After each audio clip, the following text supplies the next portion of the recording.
Welcome to Kevin Richards VIPs. Today's guest is a remarkable and loving woman with a passion for this planet and those we share it with. Today we get to know Stacey Bowman.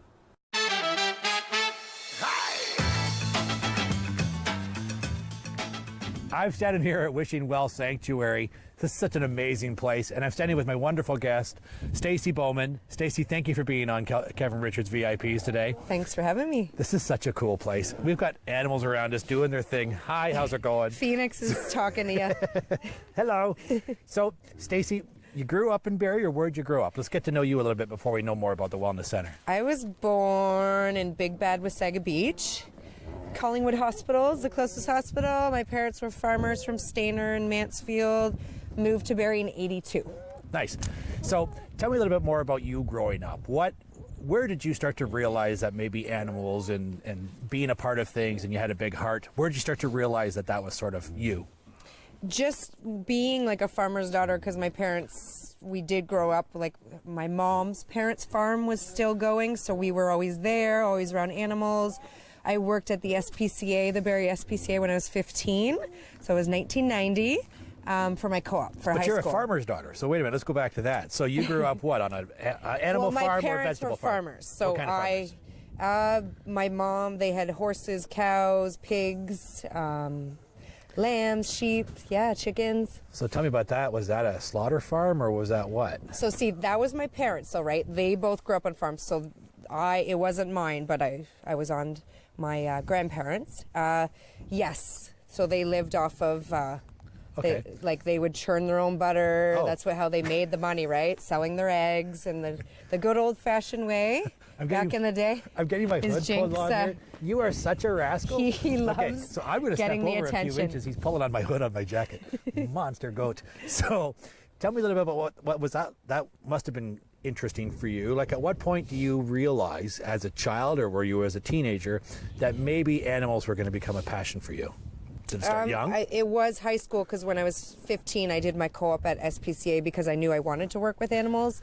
So they told me at that time SPCA was the only kind of thing here. We'll work here, and then maybe you could be a vet. Yeah. Back then, there wasn't a lot. Now there's sanctuaries. I might get into animal massage is something I'm thinking about. Cool. In the future. So yeah, it was kind of limited, but that was domesticated animals, and that was nice to work with, I guess. It's well, not to date ourselves, but to go back to that time. Oh, he's pulling on me again. What are you doing? Jinx wants to be the Monkey. star of the show.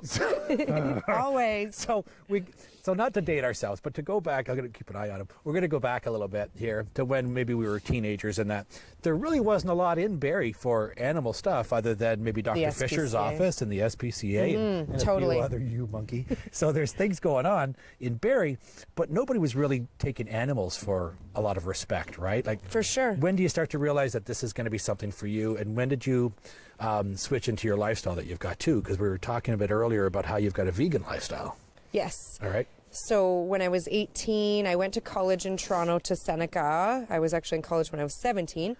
And it was the Vegetarian Association that someone back then, it would have, because there was no internet, there was no cell phones. I would have met somebody, I feel like it was like a coffee shop, I saw a flyer. They took me to their house, put the old VHS tape in, showed me slaughterhouses. Oh. And see, I was around farms, but we never saw that. I just saw the baby chicks being born. I just played with the cows. I never saw any of that. So my first video was the last time I ate meat. Well, when we look back, we didn't have internet to expose us to, chicks being killed or what slaughterhouses look like or where hot dogs come from. We always heard it, and everybody had their jokes about lips and whatever and, how hot dogs are made. Yes. But people just kind of make jokes. So you're now vegan. And you're definite vegan, right? Like, you don't eat anything, eggs, dairy, nothing. And no products that are tested. So tell me about that. What really pushed you into that, and how serious about it are you? Because some people say they're vegan, but they'll eat eggs, right? Yes. Usually, though, vegan is usually for the animals. Plant-based diet is different. It's usually for health. So when someone usually says vegan, if you look up the definition of vegan, it was coined in the 40s. I forget his name, but it just means doing the best you can to avoid exploiting animals for food, clothing, entertainment. So you're doing the best you can. That's, if some people say like, I'm not there yet, I'm eating eggs, that's okay.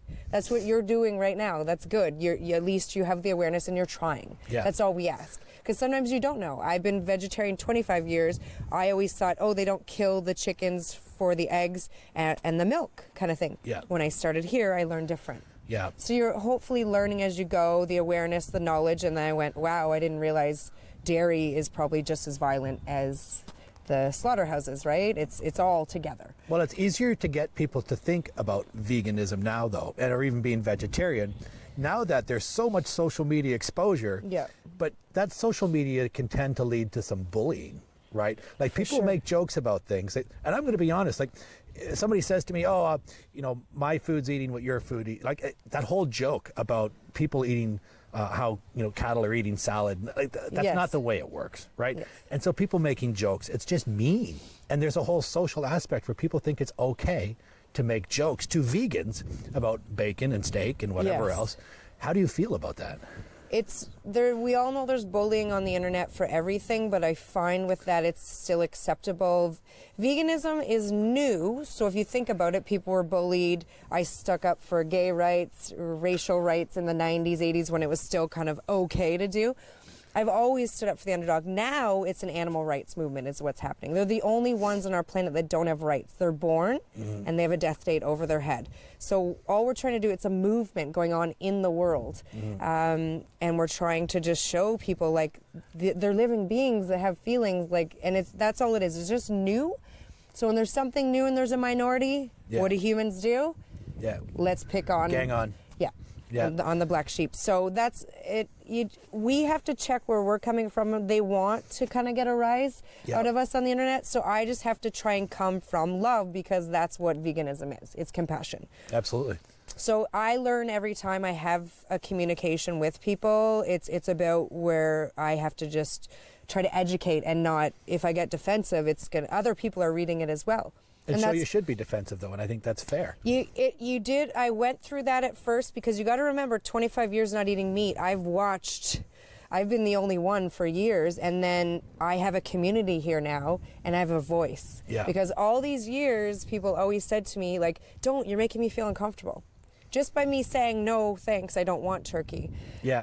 I'm making you uncomfortable. Okay. And it's a trendy thing, too, for some people, too, to be vegan. It is for sure now, And yeah. people say, oh, well, you're vegan, you might as well do CrossFit, right? Like they think it's some sort of trendy thing, and people Yes. forget, wait a minute, there's a certain athleticism to CrossFit, but the people who are bodybuilders might make fun of them. People who are meat eaters, like I admit I eat steak and I've had my bacon, but I try not to. But that doesn't mean At least you're guess- trying and not saying I don't care. Like I That's don't all I I don't ask. wear a lot of leather, my gloves are leather, sure, but there are certain things that I try to avoid. I do the best that I can, but it still doesn't make it enough, right? Because then I take a tour through this farm and I think, Mine's I don't want to do that anymore. That's off the menu, until I'm sitting down in a restaurant and then I order something that I probably shouldn't. And again, it's the ethical thing, but we're the only species on the planet that drinks the milk of another species. And that's just kind of weird. When you isn't it? think about it, right, it's just normal for us because it's what we've always known. But when you do think about it, and that's what it is we're trying to do at Sanctuaries, is teach compassion. We do a camp compassion here in the summer. We do tours, and it's just teaching that, saying, okay, why are we doing this? It's actually acidic. It's actually not good for you. We have the highest rate of osteoporosis in North America, and yet we drink the most milk. They've Yeah. told us that it's full of calcium. No, it actually leaches calcium. So it's nice that just the internet, that's the good side, is we are learning, and we could say, hey guys, it's a business that's trying to sell a product, and that's actually not true. Yeah. So if you do have issues here, for health, but for me, it's for the animals, and that's what drives me, that I would never. I can't even, my first video was enough for me. Yeah. When I saw an animal being killed, I'll never forget that. Well, everyone's different how it affects them. I'll admit I was totally insensitive one year to somebody who was really special to me that I love like crazy, and I made the mistake of putting my traditions ahead of her feelings. And we had ham for Easter. And so she wouldn't join us. And I pushed her out because of that. And that was brutal. When but at you the look time, back. I think back thinking, that was a tradition and I'm sticking to Yes, it. You're not going to tell culture. me. And then I thought, wait a minute, I did the wrong thing. Because really, if you're going to be, a part of the planet, you have to kind of accept it all, right? So I say I'm an animal lover, but I eat meat. Well, I feel hypocritical, and my daughter, she's trying hard not to eat meat, but that's a whole lifestyle. And then that lifestyle, people say, oh, you can't be healthy. You can't get your iron. You can't get your It's what we've been proteins. told. We're told that, but there's a series of professional bodybuilders and fitness people. Yeah. Tell me a bit about that. These sort of people they're living great For on sure. a no meat diet. Well, I did a show in BC. You've probably seen where you get on stage, and I was down to, the 5% body fat and the muscles as a woman is hard. And I did it vegetarian. That was 9 years ago that I did, actually think 10 now. I went by a bodybuilder's diet. I looked at her. She's vegetarian as well. UFC fighters, what they're realizing is that it actually slows you down because it's so fibrous. To break it down, it actually takes a lot of energy. Yeah. Mm-hmm. So people and that's what we just tell people, try it for a week, try it for a month. What do you have to lose? 1 month. You don't realize how bad you feel until you feel better. Yeah. And then it's like, oh, I didn't realize how low of energy. You just get used to feeling not so good, right? Yeah. It just kind of becomes part of you. So it's usually when you remove it. Dairy's a big one too. I find more people are removing dairy than meat per se, which is strange to see. I don't, either way is good, but I'll see a lot of people saying, yeah, I've gone to the nut milks. It's everywhere, right? They have the ice cream. They have it all. I can make my own at home. I've made my own cashew milk, my own cheeses. Yeah. My kids put almond milk in their cereal. We put almond milk in everything. And they like the taste. There's chocolate almond milk. And hey, chocolate. Totally. So other than this farm where we're going to take a tour in a few minutes here, and the vegan thing, which I love that you're such an advocate for it, because it really is inspiring, because sometimes you don't get to actually talk about it. You might see a post and we'll pass it on Facebook. Yeah. But what else are you doing? Because you're pretty fascinating yourself too, for other things too. So tell me a bit about, the pole. Okay, so one of my main businesses, because this is my volunteer work here, is we do stagettes in Blue Mountain, mainly Blue Mountain. We travel everywhere, but so we did 100 parties last year in Blue Mountain. I did them myself. My partner does all the admin and the booking and the marketing, but girls will rent chalets for the weekend. It's their bachelorette party, and I go and I do either belly dancing with them, burlesque dancing. We're doing wine tasting now. We do wine tours of the Georgian Hills. There's a winery up there. Yeah. I bring their local wines in. I do vegan pairings with it, the cheeses and everything. But the pole is a big one, and it's teaching the girls, I'll do a lesson with them. So sometimes it's an hour, 2 hours. Yeah. I have 3 to do tomorrow. I go up there and we get the addresses, you go. It's so much fun because it's something new for the girls to learn. It's just something different. It's a great out of the box and getting people out of their element, isn't it? And it's giving women confidence. I love that. There's a stigma with the pole, but it actually makes women feel good about themselves. Well, everybody thinks of the pole and they think of strippers and they think of, oh my God, It's a stigma. how can you do that? Yeah. But honestly, look at the athleticism to be able to suspend yourself and do these things. Yep. You're fighting gravity. And being a guy, maybe not a lot of guys will ever do the pole dancing thing, but the athleticism and the release of just laughter and energy and excitement and fun. There's so much to it. It's like you're a kid, because that's when we used to spin and do jungle gyms. It's the same thing. We're climbing, we're spinning, and the laughter I see, I said, when's the last time you did that? 10 years old? Yeah. Right? So, and it's that trust too. We start to get these anxieties as we're older, and I'll see it with the girls, and I'm like, just relax. It's okay. I have to do some icebreakers with them. I'm like, don't worry, I don't think you're going to go through the window today, kind of thing. Like, because it's our brains. When we were 10, we didn't care. We'd climb on the roof and stuff. So I try to bring that. You've got all those aspects, the fitness, the confidence as a woman, but also that childlike is what's amazing. It's funny when you kind of revert back to that, because when you think when we were kids, we weren't ashamed to grab onto a tree and swing around it and just laugh. Anything. And so now we look at it and automatically it's stripper stigma. Ooh, every man's nightmare, keep your daughter off the pole. And it's like, honestly, it's fun and athletic and silly and awesome at the same time, and very serious for some people who compete. Yeah, there's actually world competitions. Canada, they end up in Switzerland for worlds. People don't even realize there's a whole world going on. The one that wins every year is from Australia typically, and she's in Cirque du Soleil.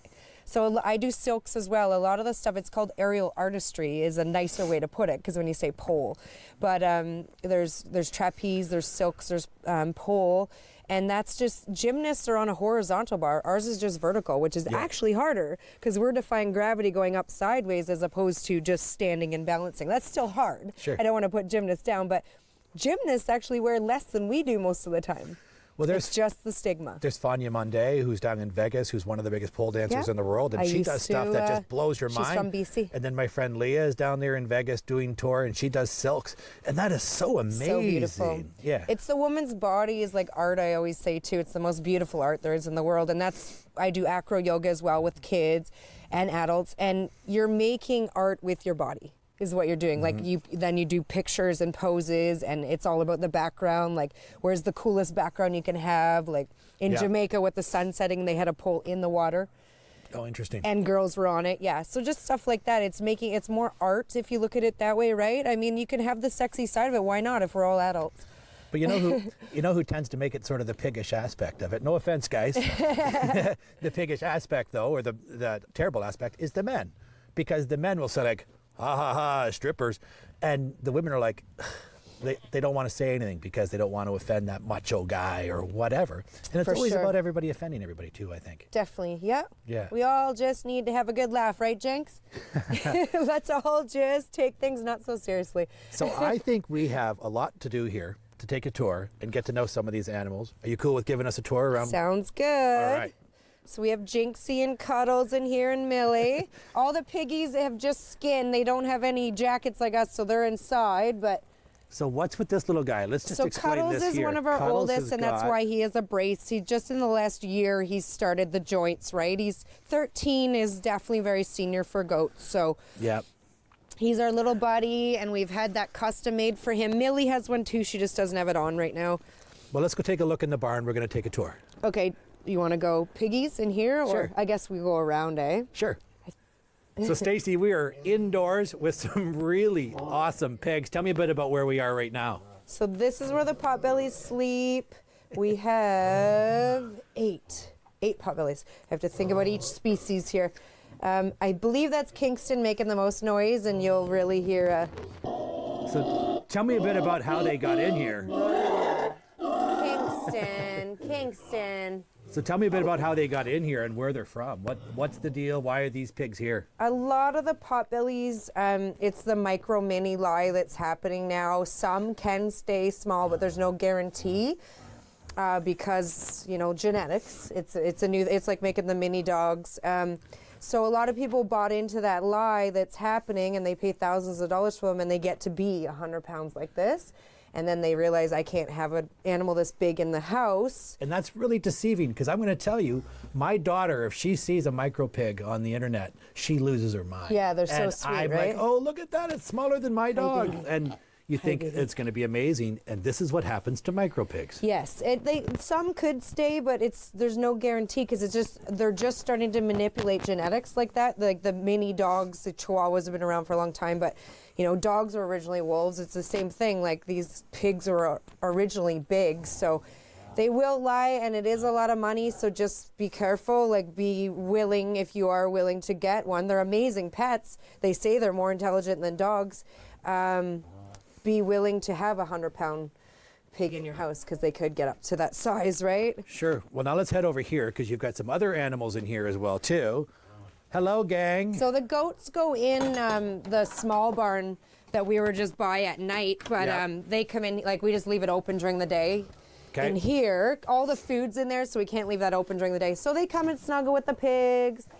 So yeah, it's a one big happy family. We've got tell me about Cuddles. how some of them get here as well, too. So let's go to the sanctuary aspect of it. With the goats, I know that I think the big goats here, some of them were pets, like hobby farms, and it was like a split up, a divorce, so they just wanted a good home. That's whatever. We have over 70 animals, so I don't remember every single one, but I believe that's the way they came.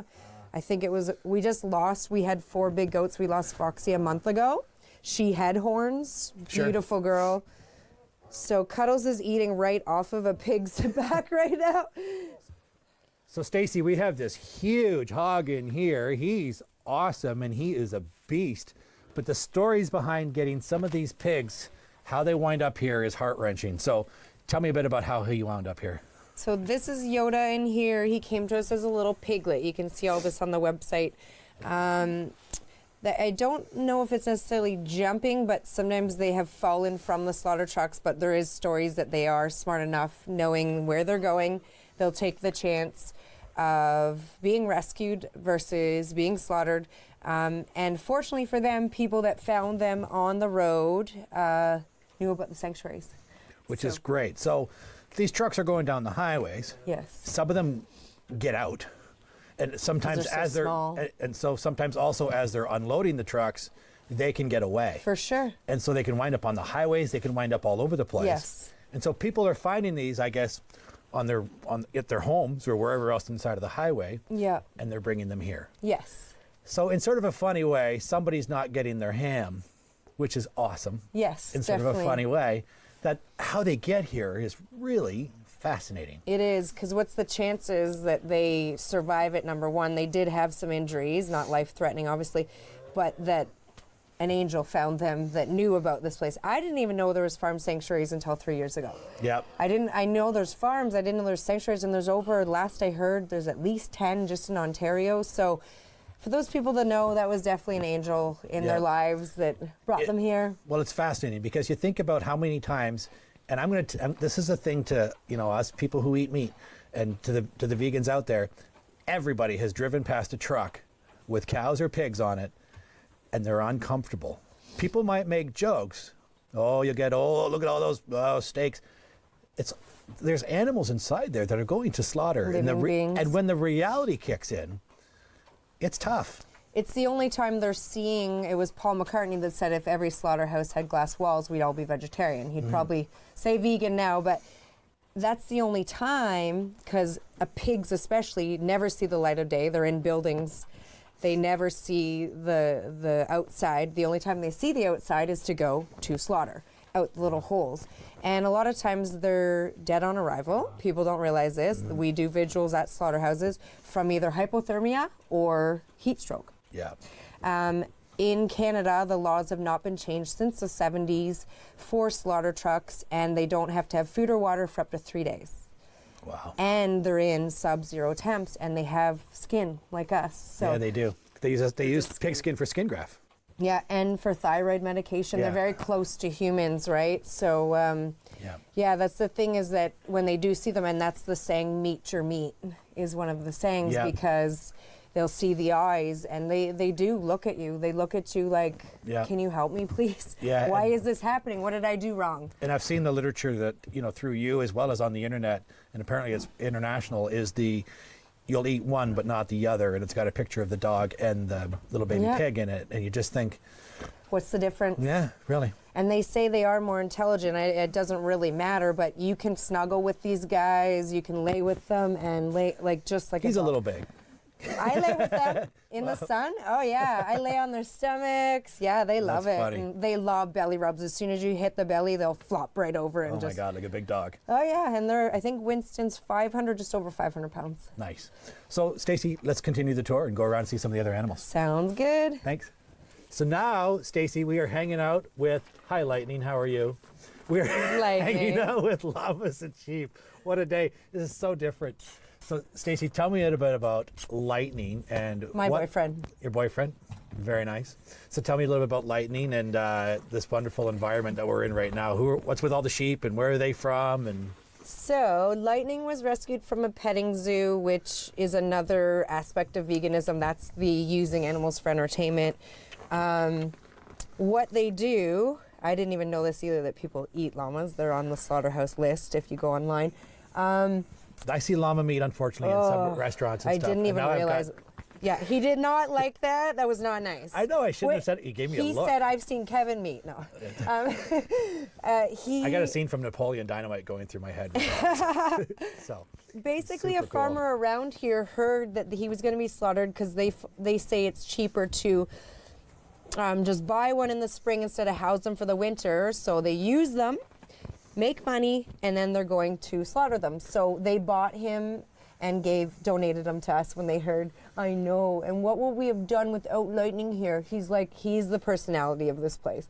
I just love him so much. So Lightning actually oversees He protects the sheep. Yeah. So tell me a bit about that before we continue on with more about that.